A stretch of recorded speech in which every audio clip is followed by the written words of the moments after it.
아멘. 모압에 대한 말씀을 이제 계속 주십니다.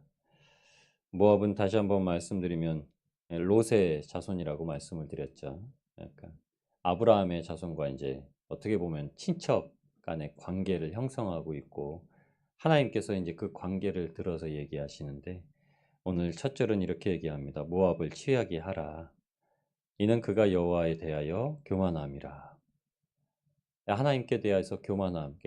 아브라함을 통해서 그 후대에 복을 누리게 된 이스라엘 민족을 바라보면서 모압이 해야 될 일은 하나님을 섬기는 일이었어야 되는데 이제 그게 되지 않았다라고 하는 말씀을 하십니다. 취하게 하다. 그 결과의 말씀, 취한 결과를 그 이제 하반절에 얘기하고 계시죠. 토한 것의 뒹굴무로 조롱거리가 되어두다. 술 취한 사람이 하는 주 행동입니다. 술 먹고 그냥 아스팔트가 덤빈다고 그러죠. 토한 것에 뒹구는.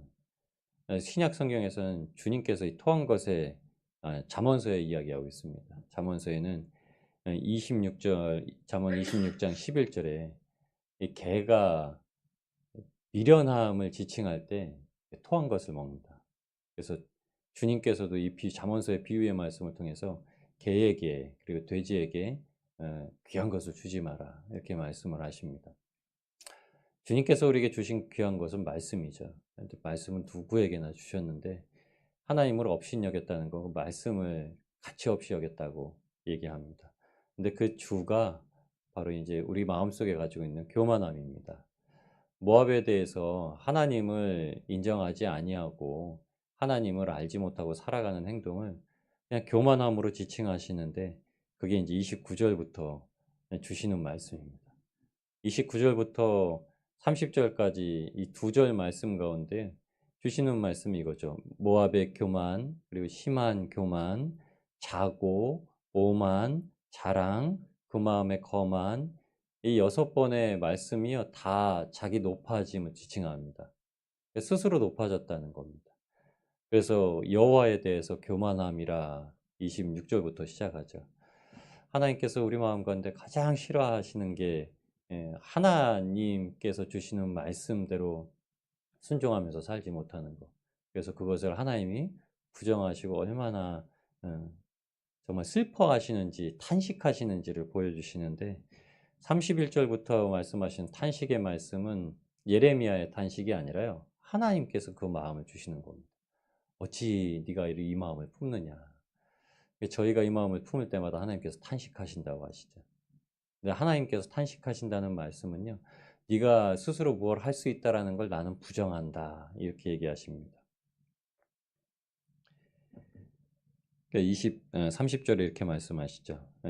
여호와의 말씀이니라 내가 그의 노여워함에 허탄함을 아노니 노여워했다는 것이 스스로 높아져서 분이 난다는 거죠. 내가 성취하지 못하는 걸 분이 나고 여러분 요새 우리나라 대한민국이 분노의 세상입니다. 분노의 세상. 아무 이유도 없어요. 묻지마, 폭행, 묻지마, 상해. 뭐 뉴스를 보면 다 그렇습니다. 왜 그랬냐고 하면 심신미약이래요. 아무렇지도 않대요. 술도 안 먹고 마약도 안 했는데도 기물파손을 하고 이런 일들이 벌어집니다. 근데 하나님께서 그 노예함의 허탄함을 안다. 아주 공허하다. 이런 뜻이 아니라요. 이 허탄함이라는 말은 하나님께서 부정하시다. 호세아에 보시면 이제 로라는 말을 좀 씁니다. 로루하마, 로암미. 호세아를 통해서 가늠한 여인을 통해 낳게 하시는 자녀의 이름을 로라는 이름을 붙여서 사용하시는데 로는 부정사입니다. 노예요. 노 영어로. 노 아니야. 하나님께서 너를 내 백성 삼지 않을 거야.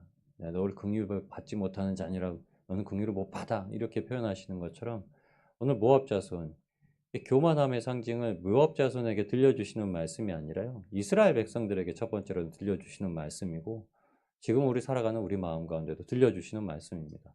어떤 모습으로든 우리가 가장 힘써 싸워야 될 게 마음의 교만함입니다. 그래서 골로새서 3장 3절 4절에도 뭐 말씀하고 있지만 오늘은 우리에게 주시는 말씀이죠. 교만하지 마라. 그러면 누가 어떤 상황을 당하든지 같이 슬퍼하고 울고 함께 통회할 수 있는 그런 우리 하나님의 새 마음을 받은 심령 되기를 주님의 이름으로 축원합니다. 그래서 에베소서에 있는 사도 바울이 술 취하지 마라 이는 방탕한 것이니라고 말씀하셨죠. 교만하다는 게 자기 자신을 크게 하는 거. 근데 이 교만함을 조금만 바꾸면요. 하나님께서 가장 기뻐하시는 게 되는데 그게 잠언서 31장에 말씀하고 있는 겁니다. 잠언서 31장 25절에 이제 현숙한 여인에 대해서 쭉 설명을 하시면서 그는 능력과 존귀로 옷을 삼고 후일을 웃었다 이렇게 얘기하는데 이 웃다라는 말이 사실은 이 사람들이 조롱했다. 모압 주민이 지금 조롱했다라는 표현에 어근이 되는 말이에요. 후일을 웃었다. 이 여자가 능력과 존귀로 옷을 입고 구원받아 영원히 살 때를 웃었다라고 하는데 현숙한 여인은 그리스도의 신부를 지칭하는 말입니다. 이 땅 가운데 어떻게 예수님을 신랑으로 모시고 신랑을 위해서 그리고 하나님께서 허락하신 공동체의 식솔들을 위해서 살아가야 되는지 사도행전에는 그게 여러 여인들로 표현이 되죠. 다비다 도르가라는 여인도 나오고 루디아라는 여인도 나오고 근데 여성을 표현한 거는 그리스도의 신부를 가장 잘 표현할 수 있기 때문입니다. 남자보다는 그렇죠. 우리가 살아가는 실생활에서 그렇게 보여지니까요. 하나님께서 우리에게 주시는 것이 예수 그리스도의 신부가 되면 절대 이제 교만하지 아니하고 살아가야 되는 거. 우리가 주님의 신부이기 때문에 항상 겸손함으로 찬송 드렸잖아요. 겸손히 주를 섬길 때 우리의 겸손함은요 하나님께서 가장 기뻐하시는 거고 그래서 31절부터 주시는 말씀에 여호와의 탄식이 없게 되는 것 성령을 근심치 않게 되는 것들이 하나님의 겸손함으로 옷 입는 것 하나님의 온유함으로 옷 입고 살아가는 우리의 모습인 줄 믿습니다. 그래서 31절부터 주시는 말씀이 울고 부르짖고 신음하고 이 세 가지 표현이 다 이게 슬프다, 통곡하다 이런 표현이거든요. 근데 이 슬프고 통곡하신 하나님의 이런 슬프고 통곡의 표현의 이유는요. 33절에 있습니다. 그 교만이 기쁨과 환희를 다 빼앗겼다라는 거예요. 마음속에 기쁨과 환희를 빼앗길 때는요. 어떤 다른 이유라기보다는 우리 마음속에 교만이 싹트기 때문입니다. 싹터요, 싹터요. 내 마음에 사랑이 싹터야 된다고 이렇게 어린아이들이 찬양을 그렇게 불렀는데 기쁨과 환희가 빼앗기는 건 우리 마음 가운데 교만이 싹터서 모든 문제를 야기하고 있기 때문에 이렇게 말씀을 합니다. 그런데 그것이 무엇이냐? 35절 마지막 말씀해 주시는 것처럼 하나님께서 이스라엘도 그렇고 모압도 그렇고 애굽도 그렇고 그 맨 마지막은 징벌의 이유는요. 우상 숭배입니다. 우상 숭배. 그래서 좀 아까 말씀드렸던 것처럼 골로새서 3장 있는 말씀이 3장 3절에는 제가 아까 드렸던 말씀이고 그 뒷절 3장 4절 말씀이 무엇이냐면요. 탐심은 우상 숭배니라 이것들로 인하여 하나님의 진노가 임하느니라 이렇게 기록합니다. 사도 바울이 골로새에 있는 교인들에게 그렇게 얘기한 겁니다.